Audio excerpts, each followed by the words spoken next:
revisar cuál fue la política macroeconómica, cuál fue la política económica en general, digamos, durante lo que llamamos el desarrollo estabilizador, que es más o menos de mediados de los años 50 a principios de los años 70, ¿sí? También revisamos al final, dijimos, bueno, que luego después de ese periodo, digamos, de aproximadamente 15 años, vino un periodo de 12 años donde se llevaron a cabo dos experimentos de economía populista, ¿sí? Y decíamos, eso comprendería fundamentalmente los sexenios de Echeverría y de López Portillo, o sea, de 1970 a 1982 aproximadamente. Decíamos que, ¿por qué decimos que es una macroeconomía populista? ¿Qué queremos decir cuando hablamos de populismo económico? ¿Sí? Bueno, todos tenemos más o menos una noción del populismo. Decimos, este político es un populista. Por ejemplo, un político populista es un político que promete todo, ¿no? Sin tomar en cuenta cuáles son sus posibilidades reales de resolver los problemas, promete que va a resolver todo y para todos tiene solución, ¿sí? Bueno, en economía es más o menos lo mismo. La macroeconomía populista es un enfoque que decíamos la vez pasada, para explicar un poco las dos pláticas, es un enfoque que destaca el crecimiento y la redistribución del ingreso, ¿sí? O sea, ya decíamos que nadie, ningún economista en su sano juicio, pues está en contra del crecimiento. Todos los economistas queremos que la economía crezca, no solo los economistas y los no economistas, ¿no? Y los políticos más, ¿sí? Tampoco hay un economista, ustedes no van a encontrar un economista que necesita ser realmente alguien obcecado, ¿sí? Que esté en contra de la redistribución del ingreso. O sea, ¿por qué? Porque una economía, entre más igualitaria es una sociedad en términos de distribución del ingreso, más posibilidades de desarrollo tiene una economía, ¿sí? ¿Por qué? Porque el poder de compra se distribuye de manera más entre toda la sociedad, de manera que los mercados tienden a ser más grandes en general. Les pongo un ejemplo muy sencillo. Alguien que gana 50,000 pesos mensuales, pues su consumo, lo que consume de ciertos bienes es muy poco, ¿no? ¿Sí? Por ejemplo, el consumo de tortilla, por poner un ejemplo, ¿no? Pero a lo mejor si en lugar de que se gana 50,000 pesos mensuales, mientras hay quienes ganan 800 pesos mensuales, ¿sí? El consumo de tortilla global de la sociedad sería mayor, ¿sí? Porque esos que ganan 800 pesos podrían consumir más. Porque el otro, el que gana 50,000 pesos, muy rápido va a llegar a su límite, ¿no? De consumo de tortilla, ¿sí? O otro ejemplo podría ser, en el otro extremo, bueno, pues los mercados de bienes de capital o de bienes durables pues son limitados. O sea, ¿cuántas personas en México se pueden comprar un automóvil nuevo? Pues pocas, realmente, ¿sí? ¿Cuántas personas en México pueden tener en su casa un televisor a colores de 30 pulgadas, que es un bien durable? Pues muy pocas, ¿sí? Y así nos podemos ir con muchos ejemplos, ¿no?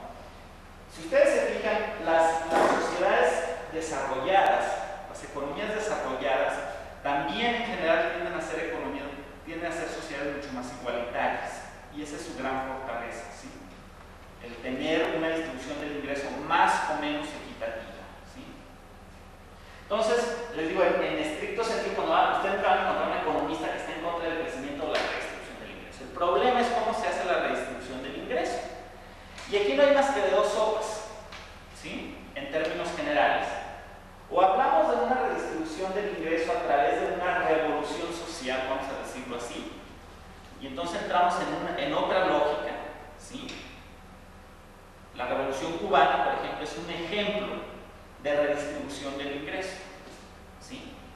La sociedad cubana es una sociedad igualitaria, profundamente igualitaria, aunque como en toda sociedad pues también hay unas élites. Las élites gobernantes viven mucho mejor que el resto de los mortales, en Cuba y en China y aquí y en donde sea, ¿sí? O pensamos en la redistribución del ingreso dentro de una economía de mercado. Lo que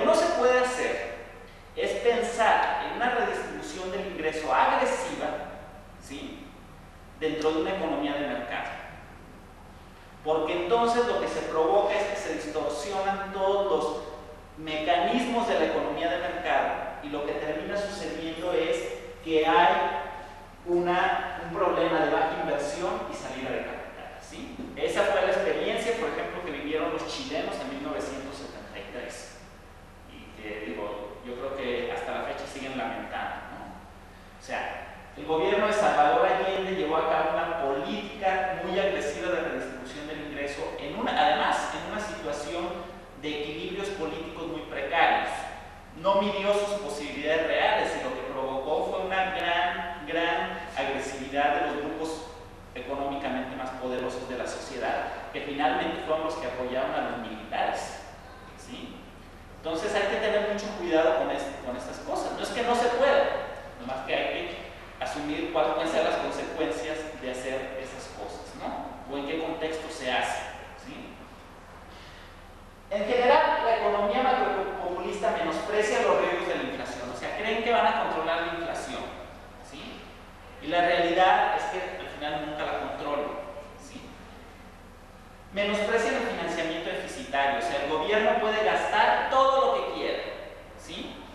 Que no tengo suficiente, pues pido prestado, pues pongo a la máquina de hacer billetes a trabajar, pues de alguna forma, ¿no? Sin entender que lo que uno debe ahora en algún momento del futuro lo va a pagar. Y hoy, por ejemplo, nosotros, nuestras generaciones, ustedes, yo, somos generaciones que estamos pagando el costo económico de las políticas erróneas que se llevaron a cabo, que se pusieron en práctica en los años 70. ¿Sí? Este costo tan grande, este costo social tan grande que este país ha pagado desde los años 80 es en gran medida el costo de los errores cometidos en los años 70, porque las deudas siempre se pagan. Eso de que el laboratorio a la deuda externa, pues nomás vean cómo le fue a Alan García en Perú cuando la dejaron.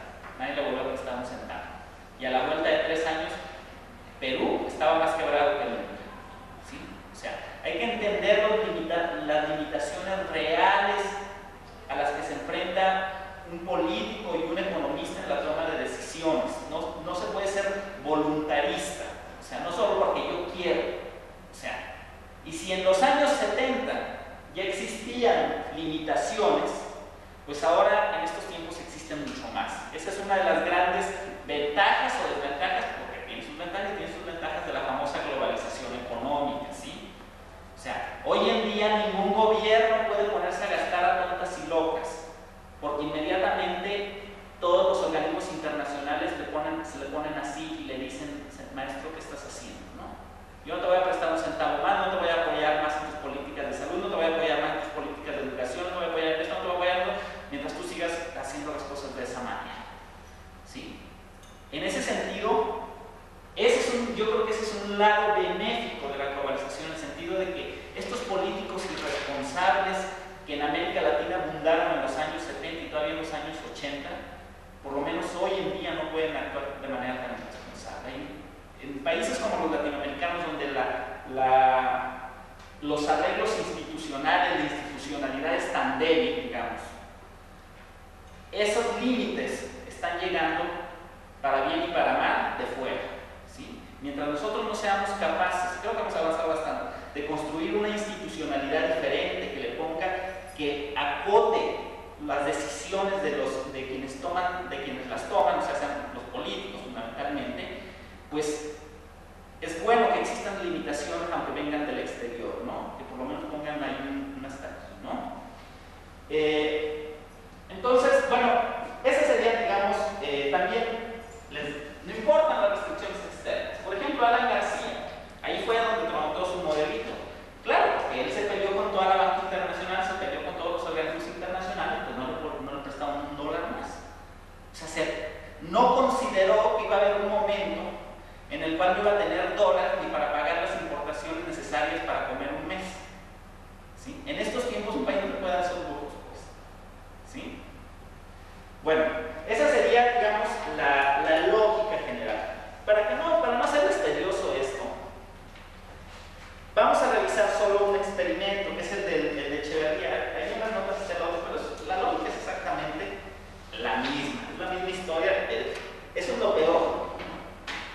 que nosotros la historia la repetimos 2 veces. No nos bastó una. Lo hicimos 2 veces y lo hicimos 2 veces cometimos exactamente las mismas tonterías. ¿Sí? Bueno, ¿cuáles fueron las condiciones que crearon en México el marco para llevar a cabo este tipo de políticas? Bueno, en general, aparte de esto que ahorita vamos a revisar, podemos decir que el ambiente internacional era propicio, ¿no? ¿Sí? Un poco, hay ambientes para acá, en determinados momentos que propician ciertas cosas. Era un ambiente internacional que lo propició porque no solo sucedió en México, sucedió en Argentina con Perón, por ejemplo, sucedió en Chile con Allende, lo cual fue una lástima porque el proyecto de Allende yo creo que tenía mucho de positivo, ¿sí? Sucedió en Venezuela con Carlos Andrés Pérez, por ejemplo, y los venezolanos todavía hace poco lo reeligieron creyendo que iban a volver a las glorias pasadas. O sea, no entendían todavía los venezolanos 10 años después que quien nos había llevado a la quiebra era Carlos Andrés Pérez. O sea, todavía no les quedaba claro. ¿Sí?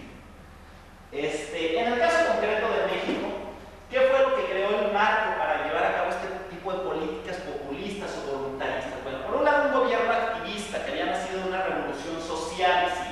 Esa revolución social había dado al gobierno un mandato en el sentido de que debía intervenir en la economía para alcanzar una mejor distribución del ingreso y para alcanzar, sobre todo, esa intervención tenía un fin, tenía un trasfondo, que era que el Estado se legitimara, ¿sí? ante las masas, por decirlo de alguna manera, y al mismo tiempo poder tener un control político de esas masas. ¿Sí? Es decir, la política económica en México se usó mucho para mantener un pacto corporativo y clientelar. ¿Sí? Entre el Estado y su partido, el partido oficial, y digamos las masas de campesinos, de obreros, clases medias, ¿no? Por eso precisamente cuando este país quiebra, empieza el resquebrajamiento de ese control corporativo, porque se acabó, digamos, por ponerlo en términos muy simples, se acabó la política de la zanahoria. Ya no había zanahoria que darle a la gente. Entonces, como ya no había zanahoria, la gente empezó a votar por otros. ¿Sí? Bueno, una condición necesaria para que el gobierno desempeñara ese papel de agente principal del crecimiento económico y árbitro del conflicto social era que fuese poderoso. Un gobierno de él no podía hacer eso. ¿Sí? Eso explica en gran medida el que, por ejemplo, nosotros hayamos tenido un partido gobernando durante 60 años o 70 años en este país. O sea, porque hubo una gran implicación de intereses, ¿sí? Que permitió controlar el desarrollo o el subdesarrollo político de este país, ¿sí? Y que no sucedió en el resto de los países de América Latina, ¿no? La política económica sería un pilar de ese poder y debería usarse para alcanzar las metas políticas del gobierno, entre las cuales puede destacar la redistribución del ingreso. ¿Sí? Bueno. Otro aspecto que, digamos, abonó el terreno fueron las fallas del mercado y consideraciones distributivas. Los mercados, como les decía la vez pasada, tienen fallas. O sea, los mercados no son perfectos. Eso de que los mercados son perfectos, solo son perfectos en libros. Todos los mercados tienen fallas. Hay unos mercados que tienen más fallas que otros, depende de qué se trate, ¿sí? Y bueno, hay una gran cantidad de literatura sobre todo cuándo el gobierno debe intervenir en los mercados, por ejemplo, ya sea a través de precios subsidiados, de controles de precios, no sé, hay muchos mecanismos, ¿sí?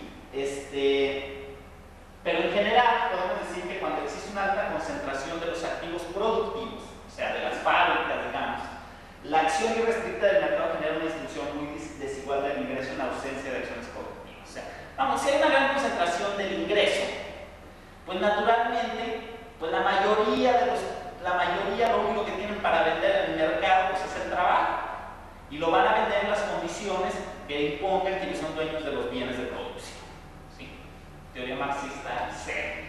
O sea, es algo muy elemental, ¿no? En una ciencia eso. Entonces, en esos casos, pues, el gobierno puede intervenir para crear unas condiciones más o menos, digamos, unas ciertas restricciones para que el acceso de esa mayoría a los mercados pues sea un poco más equitativa, ¿no? Y por último, una razón muy importante que abonó el terreno para llegar a estas políticas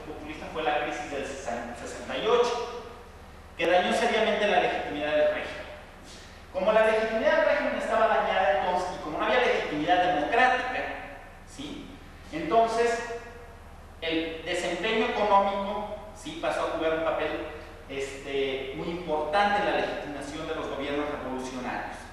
Por lo tanto, junto a la apertura política era necesaria la justicia distributiva, ¿sí? O sea, y si no ibas a llevar a cabo una apertura política, que era lo que te estaba demandando el movimiento del 68, por lo menos deberías distribuir, esta era la lógica, pues, por lo menos los frutos del crecimiento económico deberían distribuirse de mejor manera.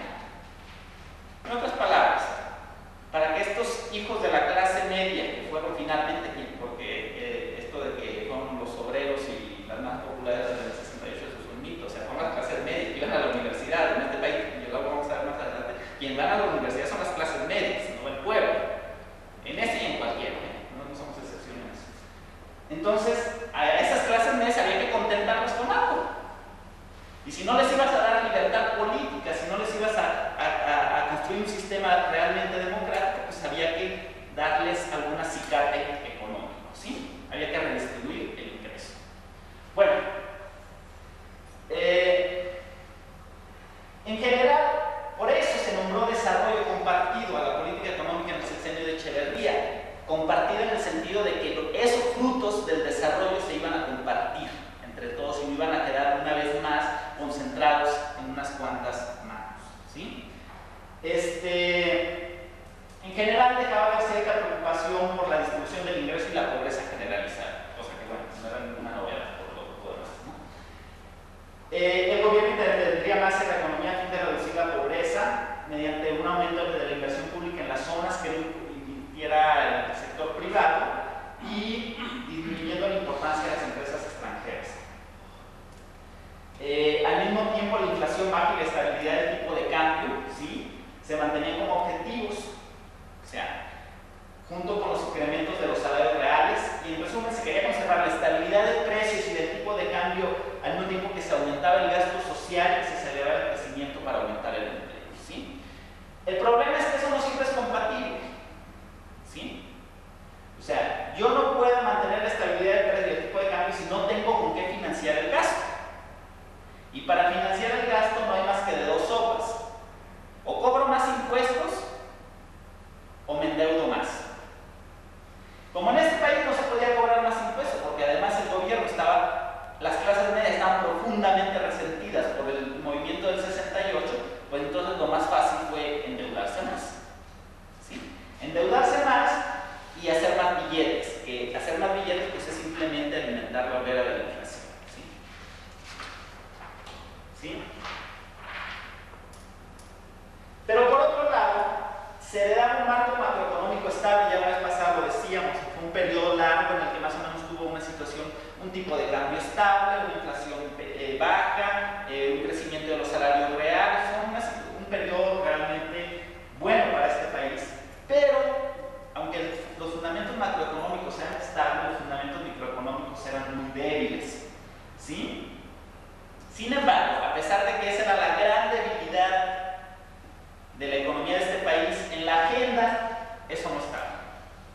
O sea, había cosas muy claras, había que llevar a cabo una apertura económica, había que llevar una apertura económica, una apertura comercial, digamos, había que desregular a la industria, había que desregular en general los mercados, había que permitir el ingreso del capital privado a la creación de infraestructura, había que llevar a cabo una reforma educativa. Todo eso era obvio ya en 1970 que este país lo necesitaba, y sin embargo nada de eso estaba en la agenda, ¿sí? Bueno, así a grandes rasgos, ¿qué fue lo que pasó? Bueno, la expansión del gasto público se inició en el 72 con efectos inmediatos en el déficit, es decir, se empezó a gastar más de lo que se ingresaba, y en la expansión monetaria, es decir, se financió fabricando billetes, pero pareció funcionar bien en otros sentidos. Por ejemplo, el PIB creció en el 72 8.5%, ¿sí? Es una barbaridad. La inflación fue de 5%, ya lo decíamos ahorita, ¿sí?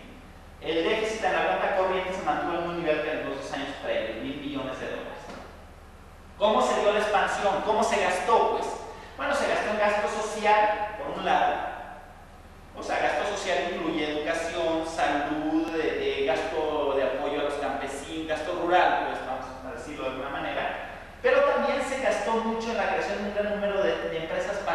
estatales que recibían subsidios para su operación, o sea, empresas que eran improductivas, que eran ineficientes, que costaban más de lo que daban. Y entonces cada año había que estarles metiendo dinero para saldar las cuentas, porque si no desaparece la empresa. ¿Sí? Sin embargo, la estrategia no tomaba en cuenta las restricciones en los ingresos. Se llevó a cabo en ausencia de una reforma fiscal. O sea, era obvio que si tú querías gastar más necesitabas cobrar más impuestos. No se hizo. ¿Sí? Y sin aumentar los precios de las empresas públicas, de manera que cada vez fue necesario subsidiar más a las empresas públicas, porque si ustedes, una empresa pública, producía una bicicleta Bimex, ¿ustedes se acuerdan de las bicicletas Bimex? Ustedes eran una empresa paraestatal. Una bicicleta Bimex, y a la empresa le costaba, por decirles algo, producirla a 800 pesos, pero la tenía que vender en el mercado en 600 pesos, pues había 200 pesos que faltaban. ¿Quién ponía los 200 pesos? Pues el gobierno. ¿Sí? ¿Qué pasó, Pedro? No, es que me da una duda. En esa fecha, en ese periodo, es cuando también estuvo el salario mínimo mejor, ¿no? Por ahí debe haber alcanzado unos puntos más altos, sí. 76, por ahí. Sí, el problema el problema es cómo logras tú que aumenten los salarios. Eso es muy importante, porque si tú logras que los incrementos de los salarios reales se den porque se incrementa la productividad, eso es muy bueno y es muy sano, porque tú no truenas a las empresas, ¿sí? Pero si tú los salarios los aumentas por decreto, pues terminas tronando a muchas empresas. O sea, las empresas no son elásticas. O sea, en este país existe también un mito, y entonces el mito era muy extendido, de que en este país cualquier empresario es un ladrón. ¿Sí? Y yo no dudo que haya empresarios ladrones, pero de ahí a que cualquier empresario sea un ladrón, bueno, pues yo creo que hay un gran trecho. ¿Sí? Pero entonces, claro, el empresario es un ladrón, no paga mayores salarios porque no quiere, porque es un ladrón, porque es un explotador. Lo que pasa es que no siempre es posible pagar mayores salarios. Por ejemplo, viéndonos un ejemplo mucho más reciente, en el 95 se perdieron en este país cerca de 2 millones de empleos. ¿Sí? ¿Por qué? Porque las empresas sencillamente no pudieron seguir pagando. Así de sencillo. Y hubo una gran cantidad de trabajadores que preferían que les bajaran el salario antes que los corrieran. ¿Sí? Entonces, los salarios, los incrementos salariales deben ir ligados a incrementos en la productividad. Una economía que es más productiva es una economía que puede pagar siempre mejores salarios. Y los debe pagar además. ¿Sí? Bueno, ¿por qué no se llevó a cabo la reforma fiscal? Pues porque el sector privado, digamos, el gran sector privado amenazó con fuga de capitales si elevaban los impuestos al ingreso. ¿Sí? Entonces, de ahí aquel famoso pleito entre Echeverría y el Grupo Monterrey, ¿no? Por la reforma fiscal. La expansión de la demanda, o sea, la demanda agregada es el consumo del gobierno más el consumo del sector privado, digamos, así en términos generales. Empezó a reflejarse en la inflación, es decir, la planta productiva no tenía capacidad para producir lo que se estaba demandando, y entonces obviamente los precios empezaron a subir. Y entonces ya empezamos a tener problemas. Mientras que en el 72 tuvimos una inflación del 5%, que es algo muy decente, en el 74 ya fue de 24%. Empezamos a entrar a cuestiones muy graves, ¿no? Naturalmente, como nuestra inflación era mucho mayor que la inflación norteamericana, ¿se acuerdan que lo explicaba la vez pasada, cómo la diferencia de inflación afectaba el tipo de cambio? ¿Sí? Como nuestra inflación era mucho mayor que la inflación norteamericana, entonces el tipo de cambio real empezó a apreciarse. Es decir, era necesario que se empezara a devaluar el peso, sin embargo no se hizo. ¿Sí? Como la inflación además era mayor que la tasa de interés nominal, la tasa de interés real se tornó negativa. Es decir, lo que a ustedes les pagaba el banco era menos de la inflación. Entonces obviamente a nadie le convenía tener dinero en el banco. Lo que te convenía era gastarte, no ahorrar. Porque si tú lo metías al banco, lo único que estabas haciendo era perdiendo, tu dinero lo que estabas haciendo ahí guardado era perdiendo poder adquisitivo. ¿Sí?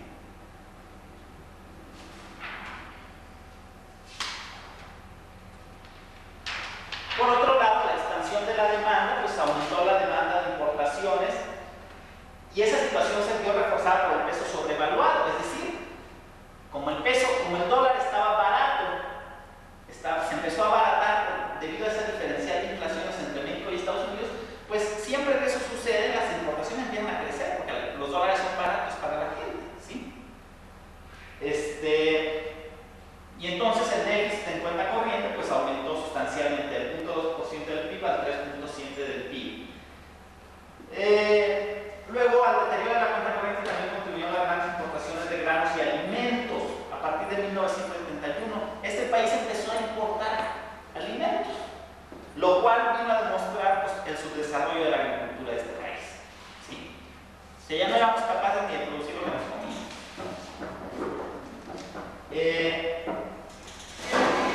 ¿Qué pasó? Bueno, sucede que vino la crisis petrolera del 73, el precio del petróleo se fue a las nubes. Ustedes no sé si se acuerdan, yo estaba muy chico, pero me acuerdo, por aquí tengo una memoria eso, de que sí, el precio del petróleo que llegó creo que como a $30 el barril, una cosa así que nunca ha vuelto a estar en esos niveles. Y obviamente, pues eso nos permitió los dólares que nos llegaron por las exportaciones petroleras, a pesar de que México todavía no era entonces un gran exportador petrolero, ¿sí? Eso nos convirtió en un cliente, digamos, disputable por los bancos. Entonces los bancos venían a ofrecernos el dinero, ¿no? Entonces, como había facilidad para conseguir el dinero, pues esas reformas que eran necesarias en la estructura de la economía no se llevaban a cabo, porque ¿para qué te vas a poner a hacer reformas que te van a traer enemistades? ¿Sí? Si por este lado te están ofreciendo dinero prestado que te permite ir ahí resolviendo el problema, ¿no? Es una reforma así.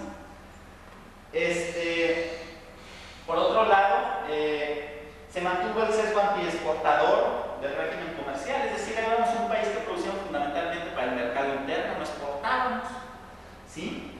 Pero a medida que se deterioraba la cuenta corriente, es decir, a medida que importábamos más de lo que exportábamos, pues naturalmente tuvieron que empezar a controlar las importaciones.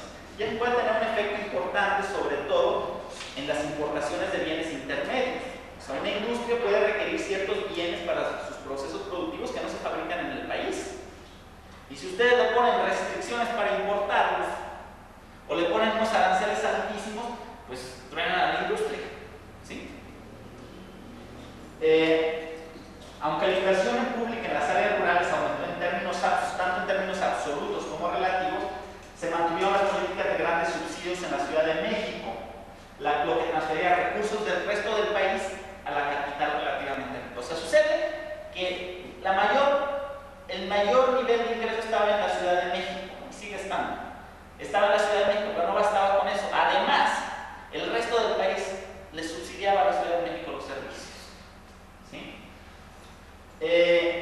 En resumen, el crecimiento de la inflación, las tasas de interés reales negativas, la sobrevaluación del peso, el deterioro de la cuenta corriente y el creciente endeudamiento externo eran indicios de que eso no iba a sostener, eso iba a tronar en algún momento. ¿Sí? Cuando ya era obvio para todo el mundo que iba a tronar, pues empezó la fuga de capitales, ¿sí? Todo el mundo empezó a pasar sus ahorros de pesos a dólares para protegerse contra una posible devaluación.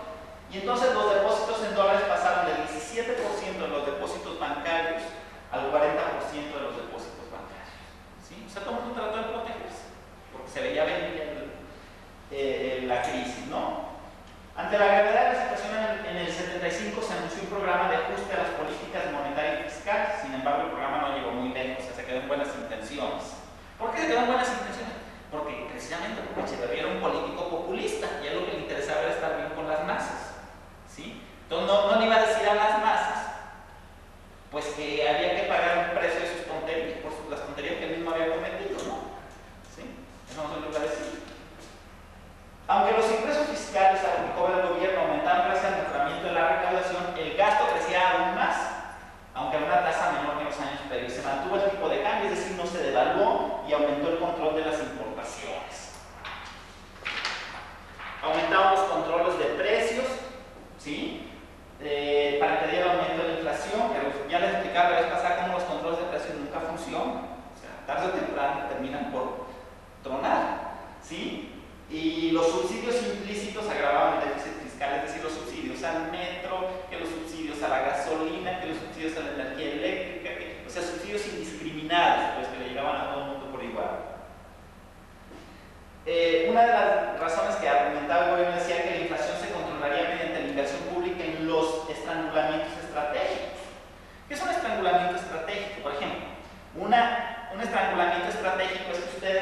quieran ser un país exportador, pero no tengan puertos eficientes. Pues nunca van a ser exportadores si no tienen puertos eficientes, porque la mercancía fundamentalmente la forma más barata de moverla es por mar. Y si nuestros puertos son como era el puerto de Veracruz hasta 1988, por ahí, que era una mafia, ¿sí?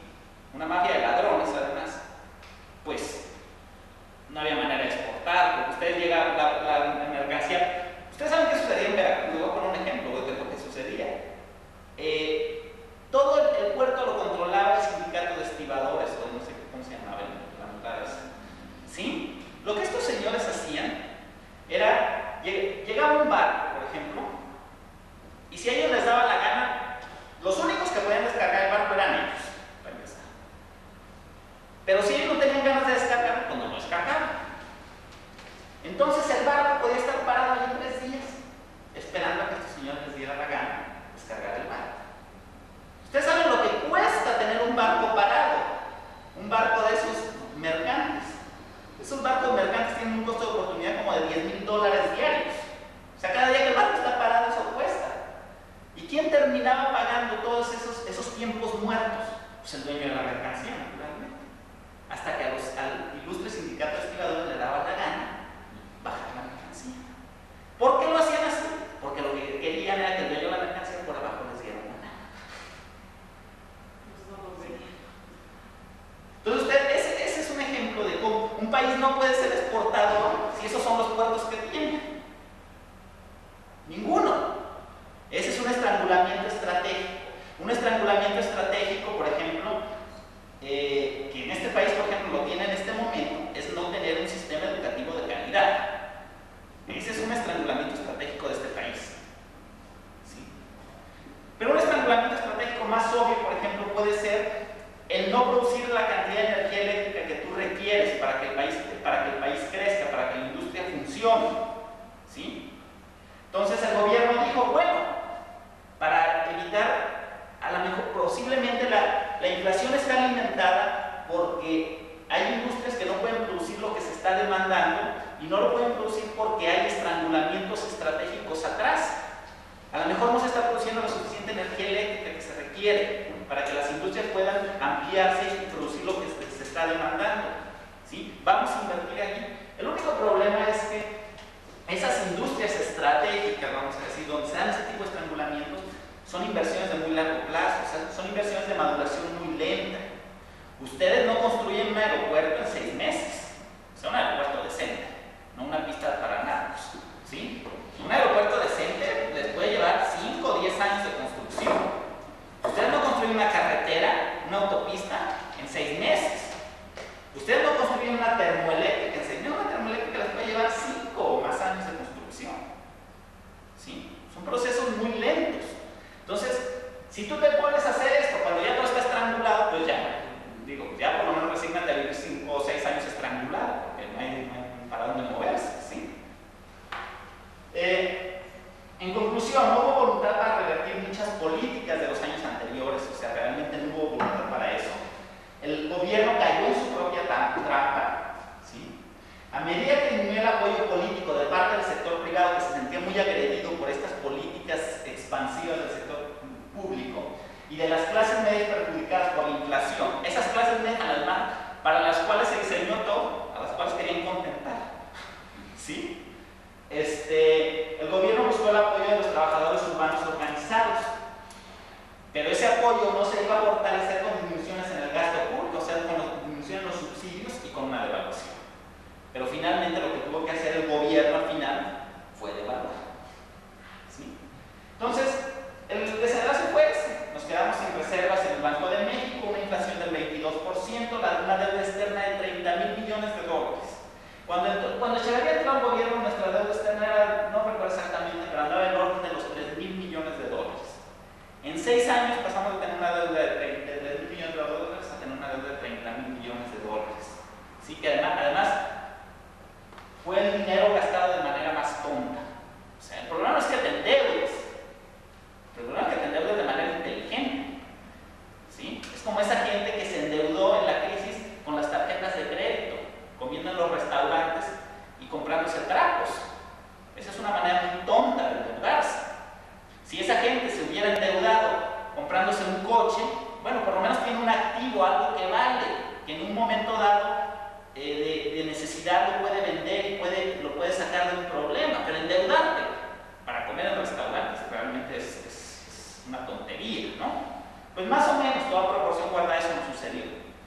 endeudamos, pero además desperdiciamos ese dinero con el cual nos endeudamos, ¿sí? Ni siquiera lo aprovechamos, no hicimos una inversión productiva de eso, ¿sí? Unas relaciones muy intensas con el sector privado y una devaluación del 59% del peso, que fue cuando el peso pasó de 12.50 a 20 y tantos pesos en un periodo relativamente corto. Bueno, inicialmente fue a 17 pesos por día. Bueno, ¿cuáles fueron los factores que determinaron ese desenlace tan crítico, digamos, la famosa crisis del 76? Bueno, por un lado, el amplio acceso al financiamiento internacional. A lo mejor si no hubiera sido tan fácil conseguir dinero prestado, el gobierno se hubiera restringido en su gasto, ¿sí? Hubiera sido más moderado, ¿sí? Y las fugas de capitales, una vez que la cosa ya estaba como estaba, pues ya no podías controlar mucho. Y por otro lado, el otro factor que indudablemente llevó a ese desenlace fue la ausencia de mecanismos institucionales en el sistema político mexicano, es decir, de contrapesos de poder, que hubieran permitido tomar decisiones más responsables. Pero como el presidente era todopoderoso, pues el presidente decía se hace así y se hace así, y no había vuelta de otro. Por ejemplo, les voy a contar una de las ilustres decisiones que tomó Echeverría, para que se rían un rato. Siendo el presidente, vino, un día llegó el gobernador de Yucatán, que no me acuerdo quién era, debía haber sido Carlos Loret de Mola, no sé si era Loret de Mola. Y pues le dijo que Yucatán nunca iba a salir de su desarrollo mientras no tuvieran un puerto decente por donde sacar su producción. Y uno dice, bueno, eso tiene cierta lógica, es cierto, cualquiera que quiera exportar algo necesita tener un puerto decente. El problema es que escogieron para construir el puerto el lugar menos adecuado para construir un puerto. No lo construyeron en Cuernavaca, porque Cuernavaca no está en Yucatán, pero eran capaces. ¿Sí? No, eso no es privado. Construyeron el puerto de Progreso. Y aún hoy en día uno ve el puerto de Progreso y uno no sabe si quisieron construir un puerto o una autopista a La Habana. ¿Por qué? Porque lo construyeron en un punto donde la profundidad, ustedes caminan 1 kilómetro y no los cubre el agua. ¿Sí? Entonces lo que tuvieron que hacer fue un gran viaducto para construir el puerto por allá, no sé dónde. Y aún así lo que lograron de profundidad fueron 6,5 metros. ¿Sí? O sea, díganme otra forma más refinada de tirar el dinero. Yo no conozco. Hacer beneficiosas de leche donde no había. Ah, esas otras, por ejemplo, sí. Bueno, esos ejemplos llovieron. Esas decisiones muchas se tomaban porque no había mecanismos institucionales que permitieran, que limitaran el poder del presidente, de los gobernadores, de los secretarios de Estado, o sea, mecanismos que permitan llegar a decisiones pues un poquito más pensadas, más inteligentes, ¿no? ¿Por qué se fue allí? Pues porque al gobernador le gustaba allí y porque al presidente también le gustaba allí, y ahí se construyó el puerto. Ahora, ¿saben qué están haciendo? Lo están ampliando. Yo personalmente hice la evaluación financiera de la ampliación y yo les dije, eso no se paga con nada. O sea, en otras palabras, ampliar ese puerto no es ningún negocio, no lo hagan, porque ni en 50 años lo van a pagar. O sea, ni en 50 años el puerto les va a dar, es tan caro por la situación geográfica, que van a tener que dragar, imagínense lo que es dragar en piedra caliza, para alcanzar una profundidad de 12 metros de altura, van a tener que dragar a lo largo de 8 kilómetros para hacer el canal de ingreso de los buques. ¿Saben lo que ustedes lo que cuesta eso? ¿Sí? Entonces, cuando uno echa los números y se ve cuánto me cuesta construir el puerto, hacer el dragado, que los nuevos muelles, que no sé qué, que todo esto, bueno, pues me cuesta tanto. A ver, ¿cuánto carga va a recibir el puerto? Vamos a ponernos optimistas. Yucatán se va a convertir en el Taiwán de por acá. O sea, pónganse optimistas y échenle números a ver cuánta carga va a llegar a este puerto en los próximos 25 años. ¿Cuánto le voy a cobrar a cada barco por cada hora que esté aquí en el muelle? ¿Cuánto puerto. Pues aún poniéndose lo más optimista, ni así sale el puerto. O sea, sale con pérdidas. ¿Y saben para qué sirvió la evaluación financiera? Digo, yo la hice personalmente. ¿Para qué sirvió la evaluación financiera? Para que la guardaran en la Secretaría de Comunicación y Transporte y dijeran, hay que construir el puerto, porque Cervera Pacheco, si no lo construimos, nos va a armar una que ni les cuento. Y ahí están. ¿Sí? Ahora imagínense, esto hace 30 años. O sea, si hoy suceden esas cosas, porque no hay mecanismos institucionales, imagínense cómo era hace 30 años. Pues que llegáramos a esa situación no era ninguna novedad, ¿no? Por eso yo soy de los que creo que la institucionalidad de un país es muy importante para que un país se pueda desarrollar económicamente. ¿Sí? O sea, yo creo que es como el medio general. Si ustedes no tienen un ambiente general que propicie el desarrollo económico, pues no va bien. ¿Sí? Un país como este, por ejemplo, que tiene los derechos de propiedad tan mal definidos, ese es un problema muy serio para el desarrollo económico. O sea, un país como este donde, por ejemplo, un deudor, un acreedor, para recuperar, para que le otorgue, le paguen, le entreguen una garantía que le dieron por un préstamo, se puede pasar 5 años peleándose en tribunales. Pues discúlpenme, pero no es un país precisamente propicio para el desarrollo económico, porque nadie está dispuesto a invertir en esas condiciones. O sea, nacionales o extranjeros, grandes o pequeños. Ustedes alguna vez sabrán, en el ejercicio de su profesión, se habrán enfrentado a toda esa bola de burócratas, toda esa negligencia y toda esa corrupción, ¿sí?, que ahoga cualquier iniciativa de inversión. ¿Sí? Si ustedes se fijan, por ejemplo, en un país, les voy a poner el ejemplo más cercano que tenemos, Estados Unidos. Estados Unidos es un país muy poderoso y uno creería, sí es cierto, Estados Unidos tiene grandes transnacionales y todo esto, pero gran parte del crecimiento económico de Estados Unidos no es por sus grandes transnacionales, es por esa gran cantidad de negocios pequeñitos, ¿sí?, que la gente va construyendo, ¿sí? En Estados Unidos hay una gran, y en general en los países desarrollados hay una gran capacidad de iniciativa individual en los negocios, ¿sí? Pero claro, hay un ambiente propicio para eso. Pero aquí en México ustedes construyen en el DF unas casas para rentar y luego sucede que les ponen una ley de no sé qué y la ley de no sé a qué horas y la no sé cuántos. Digo, no, uno dice, no, mejor no construyo nada, ¿no? Meto el dinero al banco y cobro los intereses. Y ya se acabó. ¿Sí? O sea, la institucionalidad de un país es fundamental, ¿sí? Es básica para que un país pueda desarrollarse económicamente. ¿Sí? En este país hemos avanzado algo, pero nos faltan años luz en ese sentido. ¿Sí? Ustedes pueden entender, por ejemplo, la ley de quiebras, por ejemplo. Tenemos una ley de quiebras de 1941, por favor. ¿Sí? Es la cosa más absurda nuestra ley de quiebras. ¿Saben por qué es absurda?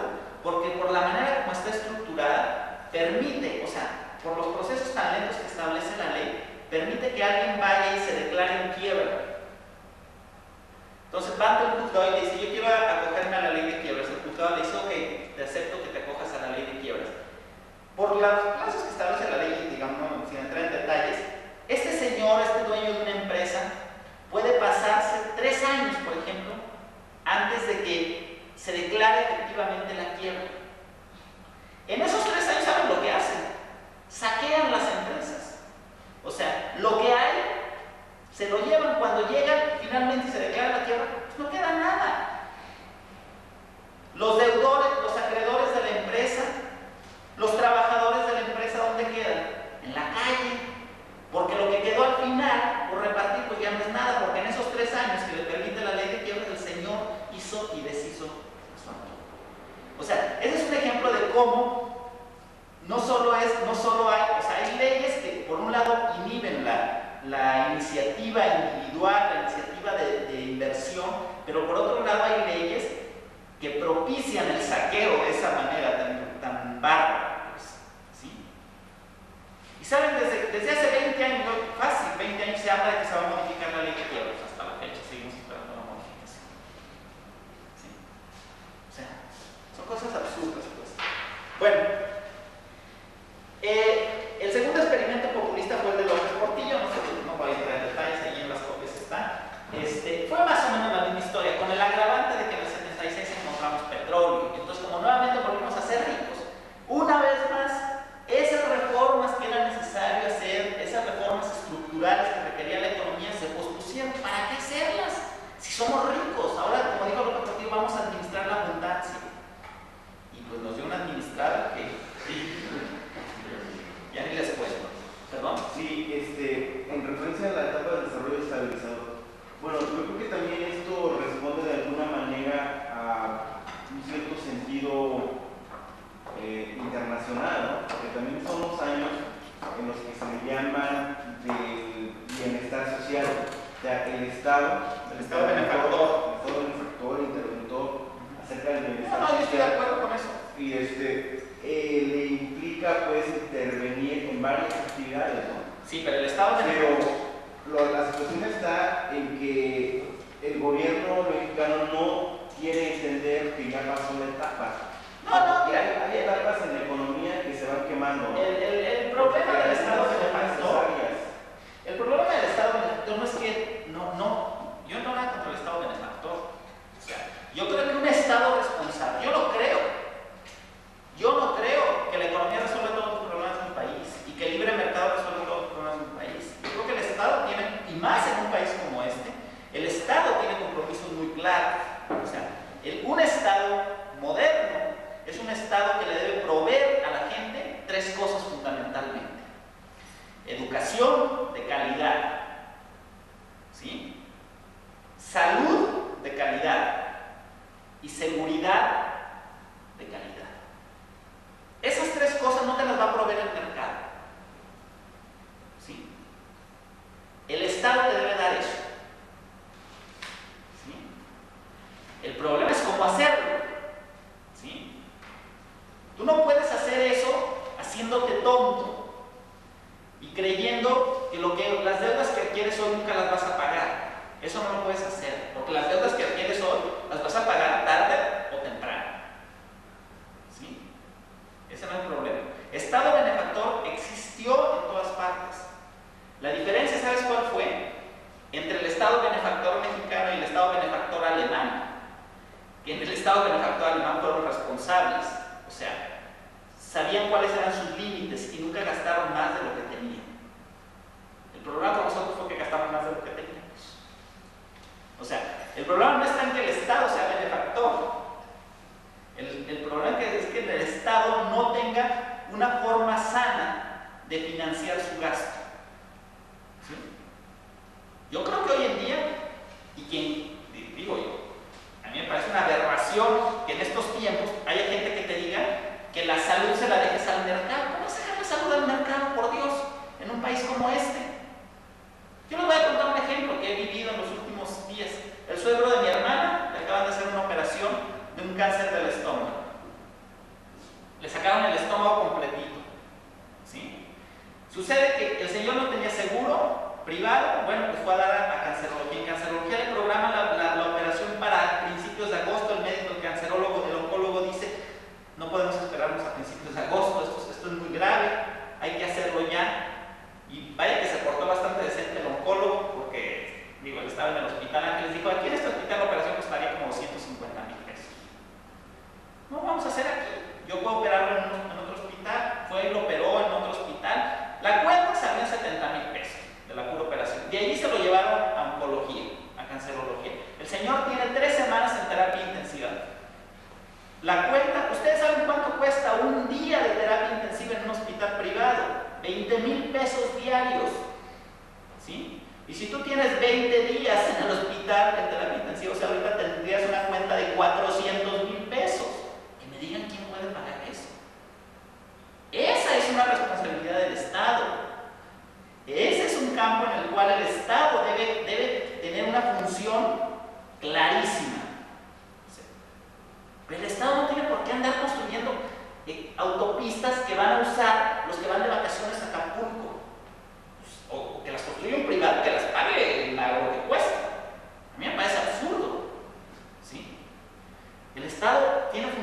muy claras, pues. Y yo creo que son fundamentalmente esas. El día que nosotros en este país tengamos un Estado que nos dé salud de calidad, que nos dé educación de calidad y que nos dé seguridad, que es la función principal. ¿Ustedes saben cuál es la definición del Estado en la teoría política? ¿Sí? No sé si alguna vez la han leído. El Estado es el monopolio del ejercicio legítimo de la violencia. Así se define el Estado. O sea, el único que puede usar la violencia de manera legítima es el Estado. Y en este país sucede que todo el mundo usa la violencia. O sea, ¿qué nos dice eso? Pues que el Estado, nuestro Estado no está en Estado. ¿Sí? Que algo hay un problemita, ¿no? Todos vivimos en este país con incertidumbre. O sea, no sabes si te van a asaltar, qué te va a pasar. O sea, no importa si eres rico, medianamente rico, porque es una inseguridad absoluta. ¿Sí? No sé qué piensas tú, pero yo, el día que el Estado mexicano a mí me dé esas tres cositas, no pido más, esas tres cositas, yo voy a ser feliz. No pido más. Entonces, el problema no es que existe Estado benefactor. Yo creo que hoy en día se necesita, sobre todo en un país como este, un Estado benefactor. Pero un Estado benefactor debe ser un Estado responsable también, o sea, un Estado que conozca sus límites, hasta dónde puede gastar y dónde ya no puede gastar. ¿Sí? ¿Por qué? Porque a la larga, a esos que pretendes ayudar es a los que terminas perjudicando. ¿Sí? O sea, porque quienes más recursos tienen, cuando llegan las crisis, son también quienes más se pueden proteger de las crisis. ¿Sí? A un millonario la crisis le va y le viene, porque el millonario tiene la información, tiene los conocimientos para mover sus inversiones, pues que ahora muevo las inversiones a la bolsa de aquí, o que ahora allá, o que no sé qué. No, a la crisis le hace lo que el viento a Juárez, nada. Jodido, el que vive de su trabajo, porque ese ¿qué hace? ¿Sí? Nada. Se queda entre la espada y la pared, o sea, y entonces ese que fue el supuesto beneficiado, pues resulta que es el que termina pagando la factura. Entonces yo creo que hay que pensar en un Estado moderno, un Estado bien pensado, un Estado que ejerza sus funciones primordiales, ¿sí?, de manera responsable. Debe haber un Estado benefactor, yo creo. Lo existe, digamos. Estados Unidos, lo que pasa es que tenemos muy cercano el ejemplo norteamericano, donde el Estado, donde realmente Estados Unidos en cierto sentido es la ley de la selva, pues. Pero aún allí existe cierto Estado benefactor, aún allí. Pero vamos, si ustedes revisan, por ejemplo, un poco todos los países europeos, todos los países de la Comunidad Europea siguen manteniendo un fuerte Estado benefactor. O sea, todos los países europeos mantienen sistemas de salud pública de bastante buena calidad, sistemas de educación muy buenos, seguridad, pensiones y seguros de desempleo. Eso es el Estado benefactor. Y en todos los países europeos existe, en todos. ¿Sí? Yo no veo problema por allí en sí. O sea, no creo que ese sea el punto, que hoy no debe haber Estado benefactor. El punto es cómo el Estado benefactor realiza lleva a cabo sus actividades, ¿no? Cómo, sobre todo, cómo se financia el Estado benefactor. Eso yo creo que es en lo que debemos pensar, y eso es lo que en este país creo que estamos muy verdes. ¿Sí? Porque todo el mundo habla, por ejemplo, en este país de educación, que la educación, que esto, que todos tienen discursos. Pero la realidad es que tenemos a una señora que se llama Elbester Gordillo, que nos tiene agarrados de aquí, por no decirles de otro lugar, a todos. Y hace y deshace su antojo. Y lo que tenemos es una educación primaria de quinta. ¿Sí? ¿Y qué es lo que sucede? Pues que el que tiene para pagar una escuela privada más o menos decente, pues consigue una educación más o menos decente. Y el que no, pues se jode. ¿Sí? O sea, somos rehenes de una señora y de su sindicato. ¿Sí? De una señora que vive en Las Lomas. O sea, ¿cómo llegó a vivir en Las Lomas? Eso me pregunté.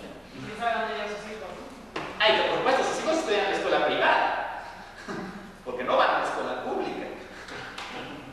¿Sí? Eso es patético, pues es ahí donde creo que tenemos que trabajar mucho, ¿no? Y no se, yo creo que tampoco se vale asumir posiciones fundamentalistas, pues. O sea, yo creo que toda decisión económica pasa por un proceso de negociación política. Y hay que saber asumir eso. Un ejemplo de lo que no debe hacer un gobernante, por ejemplo, de lo que puede ser una tontería, hay muchos, pero un ejemplo les voy a poner de cómo el fundamentalismo puede llevar a decisiones tan estúpidas. Es lo que le sucedió a Cuauhtémoc Cárdenas este año en el presupuesto. Este señor llega, le pide que le aprueben un endeudamiento como de $8,000, de 8,000 millones de pesos, perdón, como $1,000 millones.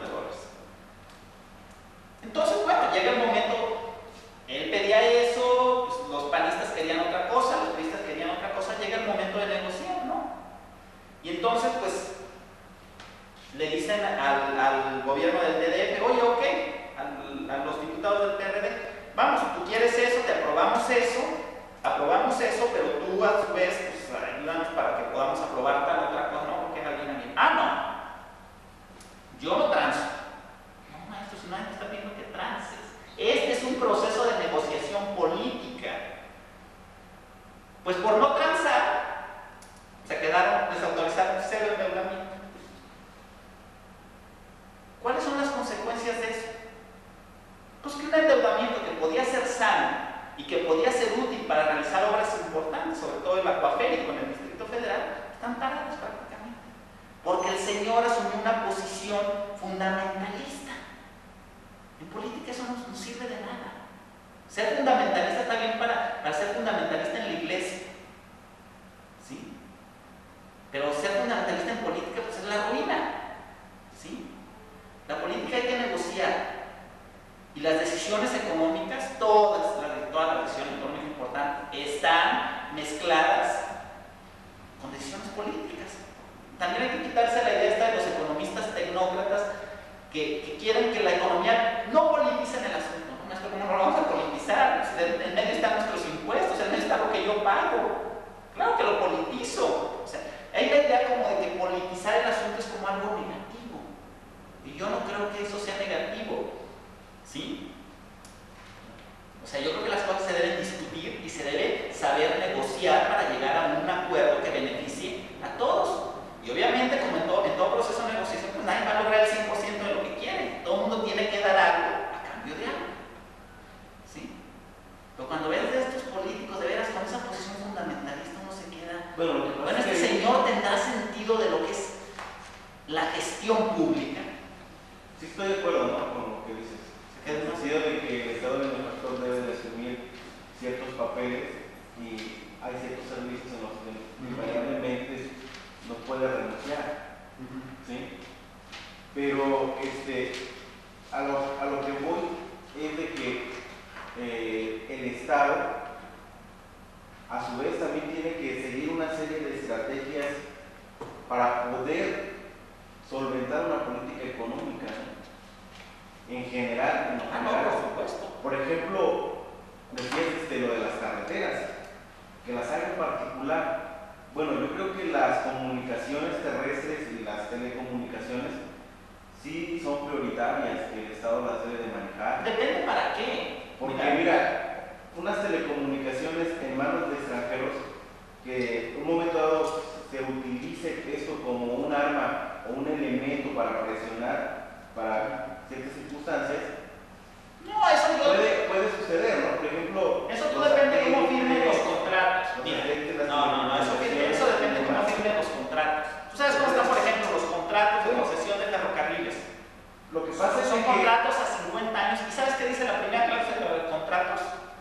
La empresa concesionaria, cualquier empresa extranjera que esté involucrada en la empresa concesionaria, renuncia de manera explícita a acudir a los tribunales de su propio país. Es la primera cláusula que les pongo. O sea, yo creo que hay que quitarnos un poco ese anatema de que los extranjeros que vienen, o sea, yo no dudo que haya habido saqueos, o sea, pero muchos de los males de nuestro país, esa es una torre que yo creo que nos han dado también un poco, ¿no? Echarle la culpa a los de afuera, claro, sé que la culpa de Echeverría, ¿a quién crees que le echó la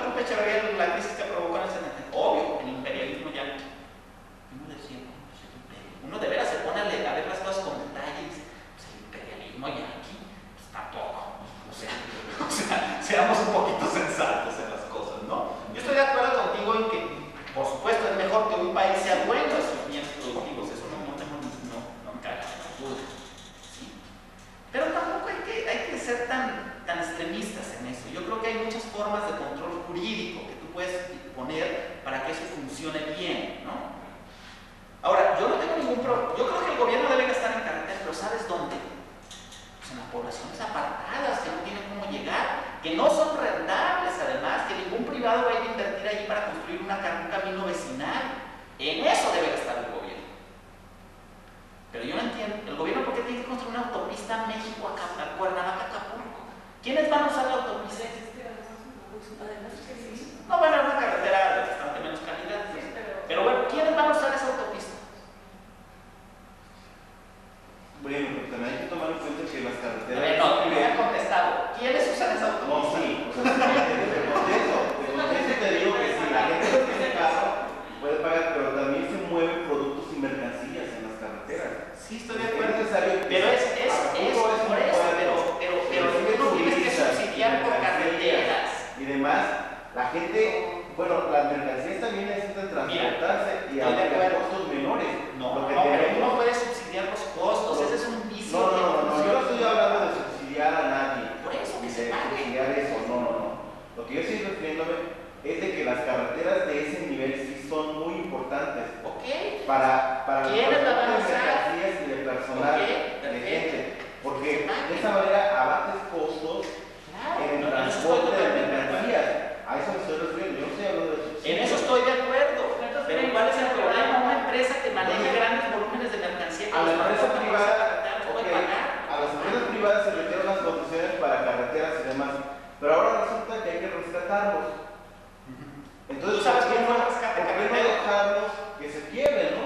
Eso fue lo que hicieron. ¿Sabes qué fue lo que hicieron? ¿Tú sabes qué fue lo que hicieron en el rescate carretero? Lo que hicieron fue que las empresas se endeudaron para construir las carreteras. Vino la crisis, aumentaron las tasas de interés, no podían pagar, ¿sí? Entonces lo que el gobierno hizo, ¿qué fue? Les dijo, dame las carreteras, yo asumo la deuda, pero las carreteras son mías. ¿Sí? Eso fue lo que hicieron. O sea, el gobierno se cobró con la carretera. Que hubiera sido preferible que ellas como empresas privadas hubieran podido capitalizar esas empresas quebradas, sí, pero no iba a ser posible, estaban quebradas, ¿sí? O sea, no fue gratis tampoco. O sea, quitémonos esa idea de que los dueños de las carreteras vinieron y nos robaron, ¿no? Tampoco eso es cierto, o sea, porque el gobierno les quitó las carreteras, o sea, en otras palabras, ellos, Tribasa, Ica o lo que hayan sido en cada carretera, no sé, eso varía mucho, perdieron la inversión que hicieron. El gobierno asumió la deuda, es cierto, pero también les quitó la carretera. Que lo mejor hubiera sido que eso no sucediera. Que finalmente, ¿quién pagó las carreteras, no? O sea, los usuarios, porque la deuda se está pagando. Los usuarios, claro, pues ¿quiénes lo debemos pagar? Los usuarios y los que no son usuarios también están pagando las carreteras. No, porque las carreteras están en un fideicomiso, la deuda de las carreteras está en un fideicomiso que se paga, cuya deuda se paga con lo que se levanta de las cuotas de la carretera. Con las casetas. Con las casetas. No, pero con las casetas cuando vas a terminar de pagar la deuda. Bueno, pues algún día, pero así está. Sí, algún día, pero mientras tanto los recursos de dónde salieron, ¿no? Pero tú me estás diciendo que nosotros, eso no es cierto, no lo estamos pagando. ¿Sabes qué sí estamos pagando? Todos, el rescate bancario, eso sí. El rescate bancario incluye muchas cosas. Incluye empresas quebradas, pero incluye departamentos de interés social también. ¿Sí? Que no pudieron terminar de pagar. O sea, ahí hay de todo. ¿Sí? Y el costo de no haber hecho un rescate bancario, a lo mejor no fue el mejor rescate bancario, en eso estoy totalmente de acuerdo. Pero no hacer un rescate bancario hubiera sido la quiebra de este país. La quiebra absoluta de este y de cualquier país. No hay un país en el mundo que se pueda dar el lujo de permitir que todo su sistema financiero quiebre. Ninguno. Chile en los años 80 tuvo un rescate bancario, España en los años 80 tuvo un rescate bancario, Japón a principios de los 90 tuvo un rescate bancario, Corea tuvo un rescate bancario en los años recientes. Y te puedo decir, hay cantidades. Que esto nos debe enseñar a no volver a cometer el mismo tipo de errores. Yo creo ejemplo, era la argumentación del PRD que no hubiera rescate bancario. Me parece una responsabilidad infinita, infinita. O sea, es o ser muy pendejo, discúlpenme la palabra, sí, de veras, que no entiendes lo que implica un sistema financiero, o ser muy mala leche. Una de las dos. De veras, o sea, es que no se explica de otra manera. Yo quisiera ver, todo cambia según donde estés. Yo quisiera ver a Cuauhtémoc Cárdenas sentado en la presidencia de la República si no hacía rescate bancario. Te aseguro que lo hacía.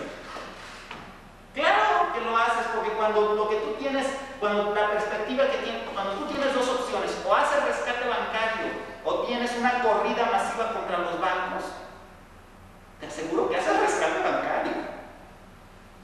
Te aseguro. ¿Sí? Que es preferible nunca hacer rescate bancario. Por supuesto.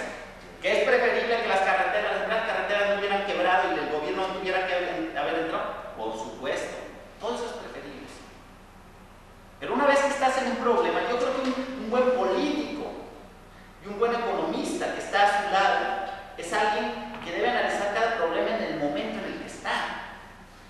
No puedes dejar de resolver un problema porque hace 150 años Maximiliano y los franceses vinieron a invadir.